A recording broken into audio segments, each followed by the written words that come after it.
नमस्कार, मैं आचार्य चंपा था। आप सभी लोग का अपने चैनल पे स्वागत करती हूँ। आज मैं बताने वाली हूँ केतु ग्रह के बारे में कि जन्म कुंडली में या ज्योतिष शास्त्र में केतु ग्रह को किस चीज का कारक माना गया है। तो ज्योतिष शास्त्र में केतु ग्रह को छाया ग्रह कहा गया है, क्योंकि इनकी कोई राशि नहीं होती, इनका कोई अस्तित्व नहीं होता, इनका कोई पहचान नहीं होता, इसीलिए केतु को छाया ग्रह कहा गया है। और केतु अलगाव का कारण है, डिटैचमेंट का कारक ग्रह केतु ही है। केतु किसी भी चीज से अलग करता है, जिस भाव में रहेगा, जिस ग्रह के साथ बैठेगा, उस चीज से, उसके कारक तत्व से आपको अलग करता है। जन्म कुंडली में केतु केतु भौतिक मतलब कि इस तरह समझ सकते हैं कि केतु जो है कि भौतिकता को छोड़ के आध्यात्मिकता की ओर ले जाता है। केतु जो है कि ज्ञान का कारक है, आध्यात्मिकता का कारण है, गुरु ज्ञान का, मतलब जो रिसर्चर वगैरह होते हैं उनकी जन्म कुंडली में केतु बहुत ही स्ट्रांग रहता है, क्योंकि जो रिसर्च करते हैं वो अपने परिवार से, अपने घर से, हर एक चीज से, हर एक रिश्तों से दूर रहते हैं, इसीलिए तो वो कर पाते हैं। तो इसीलिए केतु जो है कि अलगाव का कारण है, इस तरह से समझ सकते हैं। केतु पूर्व जन्म के कर्मों का फल भी है।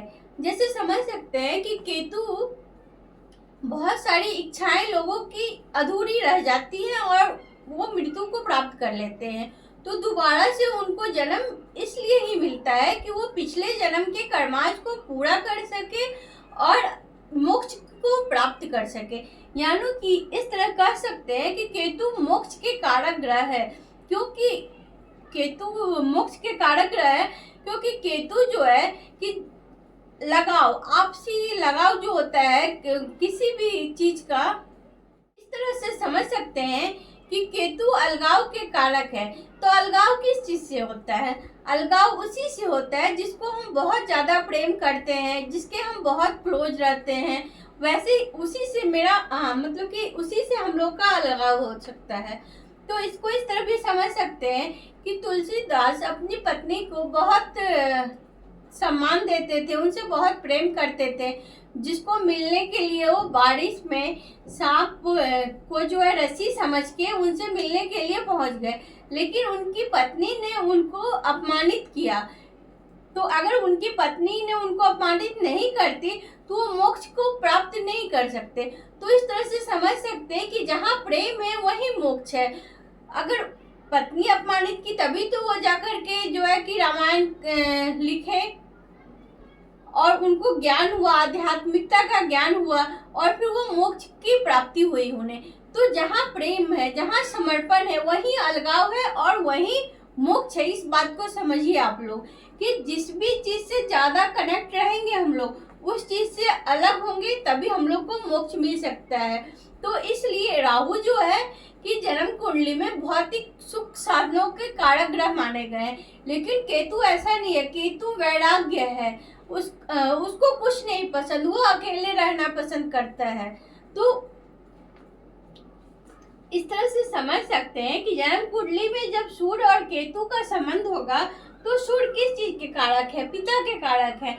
यहाँ मैं बस कारक तत्वों को बताऊंगी, भावों में कहाँ बैठेंगे उसके परिणाम में अगले वीडियो में बनाऊंगी, क्योंकि ये लंबा हो जाएगा। तो आप लोग समझिए कि कौन से ग्रह किस चीज के कारक है। उनसे केतु का अगर आपकी कुंडली में चेक करिएगा कि केतु अगर सूर्य, चंद्रमा, बुध, मंगल, गुरु, शुक्र, शनि इन सब ग्रहों के साथ है तो क्या उस चीज से आपको अलगाव महसूस होता है? तो सबसे बात करेंगे पहले सूर्य और केतु के बारे में। तो जन्म कुंडली में सूर्य और केतु कहीं भी साथ में अगर बैठ जाए तो कह सकते हैं कि इनको अपने पिता से अलग होना पड़ेगा। पिता की संपत्ति ऐसे लोगों को नहीं मिल सकती है। ऐसे लोग अपने व्यवसाय से भी अलग रहते हैं, उनका काम करने में मन नहीं लगता, क्योंकि केतु जो है कि अलगाव का कारण है। तो इसी की वजह से जो है कि उनका मन नहीं लगता अपने कामों में। पिता से अलगाव किसी भी कारण से हो सकता है, या पिता की मृत्यु हो सकती है, या पढ़ाई के लिए वो अलग रहते हैं अपने पिता से। हाँ, उनको संपत्ति भी पिता की नहीं मिलता है, ऐसा देखा गया है। अगर ये शुभ ग्रह की दृष्टि पड़ जाए तो फिर रिजल्ट कुछ और आएगा। लेकिन मैं अभी ग्रहों के कारक तत्वों के रिश्तों के बारे में बता रही हूँ। चंद्रमा जो है जन्म कुंडली में माता के कारक होते हैं। तो जब भी चंद्रमा और केतु की युक्ति जन्म कुंडली में कहीं भी बन जाए तो ऐसे लोगों को अपनी माता से अलग होना पड़ता है। सबसे पहले तो ऐसे लोग पागल होते हैं, डिप्रेशन के शिकार होते हैं, अनिद्रा के शिकार होते हैं। ऐसे लोगों को नींद बहुत कम आता है। इनको अपनी माता से अलग होना पड़ता है क्योंकि चंद्रमा माता के कारक ग्रह है, तो इनको अपनी माता का साथ छूटेगा। अब बात करेंगे बुध। बुध जो है कि बहन के कारक है। बुध जिसकी भी कुंडली में बुध और केतु की युक्ति कहीं बन जाए तो ऐसे लोगों का अपनी बहन से रिश्ता छूट जाता है। बहन से रिश्ता अच्छा नहीं रह सकता है, कह सकते हैं इस तरह से। मंगल और केतु, जब भी जन्म कुंडली में मंगल और केतु का संबंध बनेगा तो ऐसे लोगों को भूमि नहीं मिलता है। मतलब ये अपनी प्रॉपर्टी खुद के नाम पे देखा गया है कि नहीं ले पाते। इनका अपने भाइयों से भी विरोध होता है, भाइयों का भी साथ छूट जाता है, वो जमीन के लिए हो या बंटवारे के लिए हो। आप किसी भी तरह से समझ सकते हैं कि मंगल प्लस केतु रहेगा तो इनको भूमि नहीं मिलता है और अपने भाइयों का साथ छूट जाता है। अब बात करेंगे गुरु और केतु के बारे में। गुरु और केतु अगर जन्म कुंडली में कहीं बैठ जाए तो ऐसे लोग बहुत ज्ञानी होते हैं। इनके पास इतना ज्ञान हो जाता है क्योंकि गुरु जो है कि ज्ञान के कारक हैं, केतु वहीं अलगाव, तो इनको अपने खुद के गुरु से अलगाव हो जाता है, बाद में देखा गया है। अब बात करेंगे शुक्र और केतु के बारे में। तो शुक्र जो है कि प्रेम के कारक ग्रह माने गए हैं, केतु अलगाव। तो इन जिनकी भी कुंडली में शुक्र और केतु की युक्ति होती है ना, ऐसे लोगों को अपने प्रेमिका से अलग होना पड़ता है, या कह सकते हैं जीवन साथी से अलग होना पड़ सकता है। तो शुक्र और केतु पत्नी से और प्रेमिका से अलगाव पैदा करता है। अब बात करते हैं जन्म कुंडली में शनि और केतु का। तो शनि जो है कि जन्म कुंडली में व्यवसाय, तो ऐसे लोग अपना जो है कि व्यवसाय बार बार बदलते रहते हैं।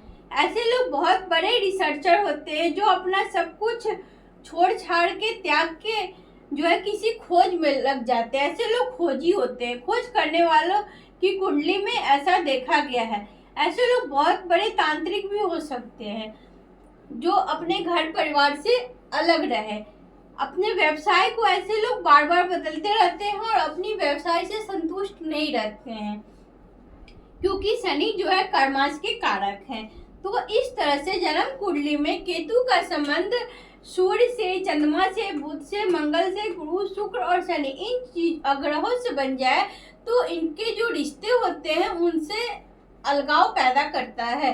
तो आप अपनी कुंडली में चेक करिए, क्या आपकी कुंडली में केतु का संबंध इन ग्रहों से तो नहीं है, तो क्या आपको ये अलगाव पैदा हो रहा है। दूसरी बात, ये अलगाव ये अलगाव जो है कि कब पैदा करेंगे, जब केतु की महादशा हो, सूर्य की अंतरदशा हो, या सूर्य की महादशा हो, केतु की अंतरदशा हो तो पिता से अलगाव होगा।